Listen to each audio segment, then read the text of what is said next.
Estamos começando um novo módulo aqui no Telecurso Profissionalizante. Nas próximas 20 teleaulas, nós vamos estudar os materiais. E aí você vem e me pergunta, mas onde é que a gente começa a estudar os materiais? E eu respondo, a gente começa do começo. E você me pergunta, mas aonde é o começo? E eu respondo, calma, a nossa teleaula ainda nem começou. Você vai ver hoje a primeira teleaula do módulo de materiais.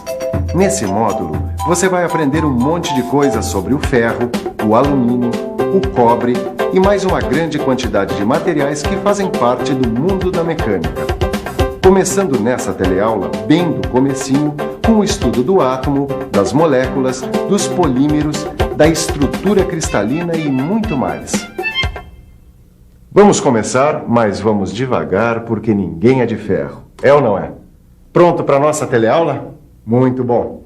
Mas eu devo dizer que ela não começa agora não. Ela começa há muito tempo atrás.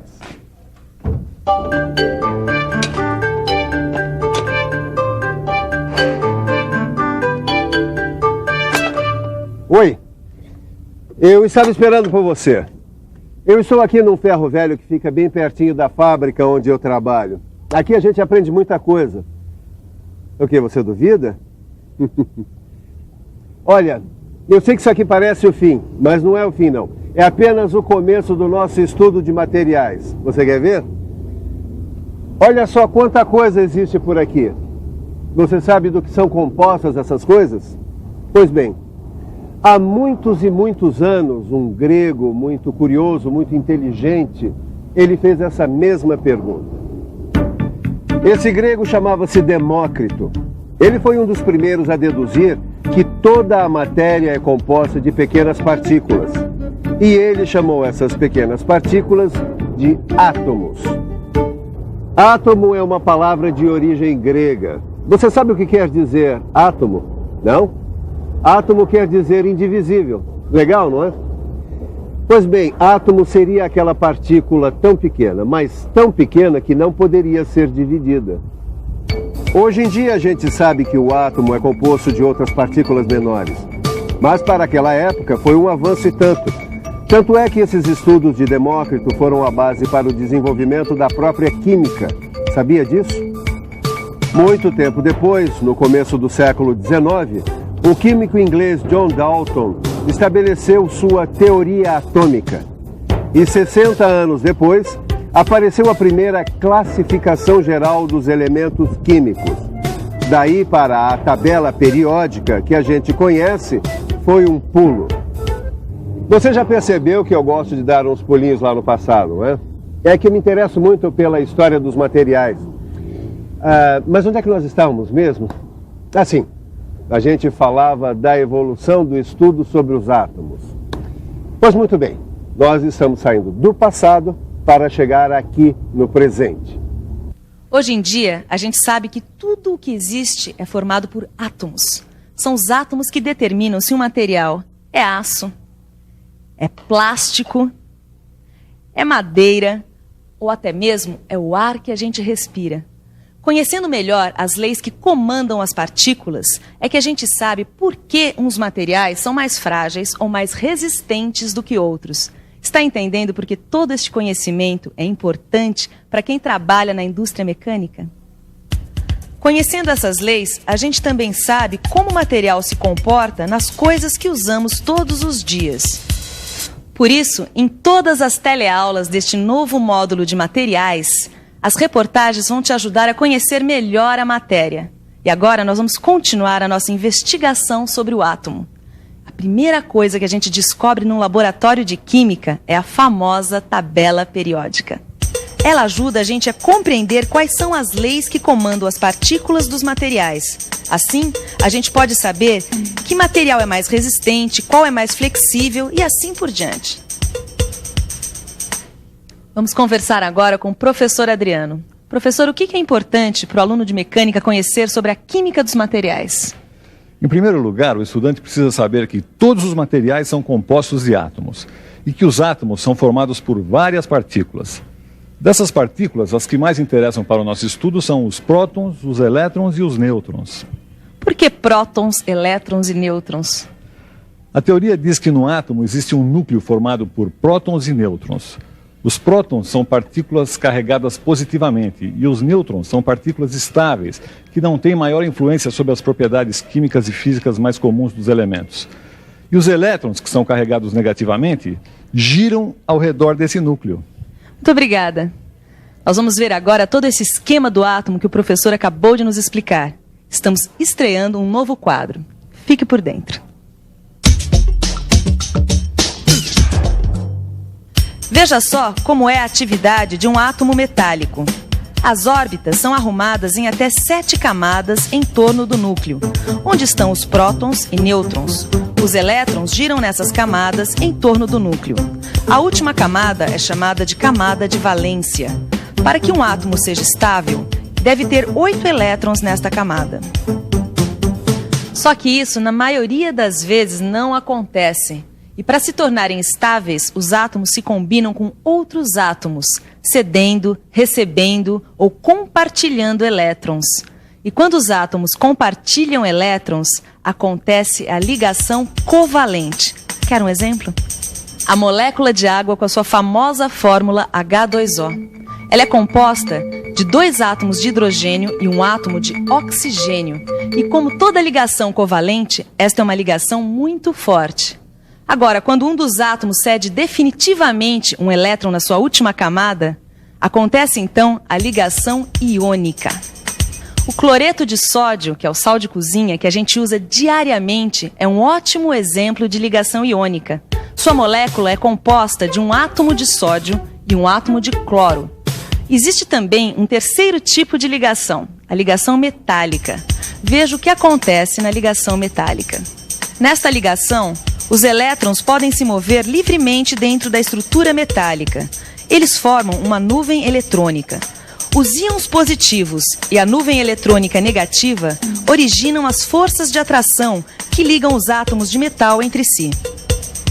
Agora você deve estar se perguntando, será que na prática é realmente útil estudar química para quem quer conhecer os materiais e aprender mecânica? Pois eu conheço 2 caras que estão estudando exatamente isso para ficar craque em mecânica. Bibi, mulher no volante. E aí, Edgar, tudo certo? Você ainda tá estudando isso aí? Desse jeito você vai ficar fera em química, hein? Em química eu não sei, mas mecânica, se Deus quiser. Mas o que é que você tanto tá vendo aí em química? Isso aí vai servir pro nosso aprendizado de mecânica? Ou se vai. Olha aqui, ó. Essa aqui é a configuração da ligação metálica. É assim que se formam os metais. Metais? Quer dizer, o ferro, o aço, o alumínio? Estudando a configuração da ligação metálica, a gente fica sabendo que, por causa dos elétrons livres, os metais são bons condutores de calor e eletricidade. Legal! Isso pode ser útil no nosso projeto, pode ajudar a gente na construção do kart, Claro não que pode. Olha aqui, ó. A gente precisa conhecer as propriedades dos materiais que nós vamos empregar no projeto do kart. Ó, aqui, por exemplo, precisa de um material de alta resistência. Mas, Edgar, vem cá, me responde uma coisa. O que é que mantém os átomos dos metais unidos, hein? Boa pergunta. Bom, até onde eu sei são as forças de atração atômica. Forças de atração atômica, isso parece coisa de filme de ficção científica. É, mas é coisa de química mesmo. Mas é bom a gente conferir isso lá no laboratório. Esta pergunta é importante. Professor, como agem as forças de atração atômica em um metal? Se você pudesse ampliar a ponto de ver as partículas da maioria das substâncias sólidas, veria que essas partículas se arrumam de uma forma muito organizada, como uma pilha de laranjas que você vê na feira. E os átomos são atraídos uns pelos outros devido a forças de atração atômica, se empilhando da mesma forma. Isso se repete em todo o material? Sim, é esta repetição que forma o que nós chamamos de estrutura cristalina. Estrutura cristalina. Em outras palavras, essa estrutura muitas vezes controla a forma externa do cristal, como um cristal de quartzo, por exemplo. Olha, tudo que você está vendo aqui nesta teleaula está no seu livro, porque todas as aulas de materiais vêm com exercícios para que você possa parar e estudar sempre que aprender alguma coisa nova. Por isso agora não é importante você decorar tudo, ficar anotando tudo que você está ouvindo. Porque aqui na TV, o mais importante é que você tenha uma boa ideia do que você vai ter que estudar depois no seu livro. Ó, esse livro aqui tem um assunto que nós estamos estudando, ó. O que é? A estrutura cristalina. Você já ouviu falar, não ouviu, Neuza? Já sim. Se a gente for olhar dentro de metais como o zinco, vai encontrar uma estrutura cristalina chamada de hexagonal compacta. Como essa daqui, ó. E outros metais, como o ferro, o cobre e o alumínio? O cobre e o alumínio apresentam a estrutura cristalina cúbica de face centrada, como essa daqui, sabia? Já a estrutura cristalina do ferro é cúbica de corpo centrado.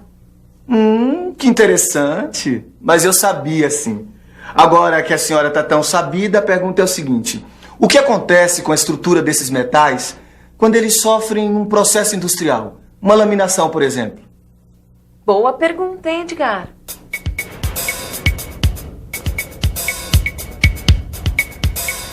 Você sabe muito bem que a laminação é um processo de fabricação por conformação mecânica. Quer dizer, a barra de metal passa por 2 rolos chamados cilindros laminadores para se transformar, por exemplo, numa chapa. Certo, minha chapa? Aqui está um pedaço de chapa de aço laminada. Agora, imagine o que aconteceu com a estrutura do aço na hora da laminação. As camadas de átomos do metal deslizam umas sobre as outras nesse processo de laminação. Olha só o que acontece. De acordo com a estrutura cristalina dos materiais, fica mais fácil ou mais difícil eles se deformarem. Agora que eu estou trabalhando no almoxarifado, eu também, sempre que posso, dou uma estudadinha no livro de exercício. Nele você vai achar muita coisa sobre as falhas cristalinas e os grãos que se formam no resfriamento e na solidificação dos metais. Agora, se me permitem, eu vou dar uma descansadinha, que ninguém é de aço. E aí, Edgar, você não tá cansado, não? Só um pouquinho. Eu estou aqui mergulhando no estudo dos grãos. É o melhor caminho para a gente descobrir a estrutura dos materiais e assim explicar propriedades como resistência mecânica, ductibilidade, essas coisas que interessam para nós que estamos a fim de aprender mecânica. Olha, vai por mim. Vale a pena dar uma lida nessa aula de hoje, hein? É isso mesmo, eu assino embaixo. E vale a pena também rever tudo que rolou nessa teleaula fazendo uma revisão. E atenção, se liga aí que é hora da revisão. Na nossa primeira teleaula do módulo de materiais, você viu que toda a matéria é composta de átomos e viu que os gregos acreditavam que o átomo é uma partícula indivisível. Você viu também como a teoria atômica levou ao estudo dos elementos químicos e como mais tarde foi explicada a atividade atômica como os prótons, nêutrons e elétrons. Mais adiante, você aprendeu a importância das ligações químicas para a estrutura dos materiais e viu como se formam as estruturas cristalinas dos metais. E, finalmente, estudou os cristais. Você conheceu o papel que eles exercem na definição das propriedades dos metais e teve as primeiras noções sobre o que acontece quando o metal é deformado. Então, pronto para pôr a mão na massa? Então corre lá, abra seu livro na primeira aula de materiais. Leia tudo com muito cuidado e faça os exercícios. Porque na próxima teleaula, o que não vai faltar é material de estudo. Um abraço e até a próxima.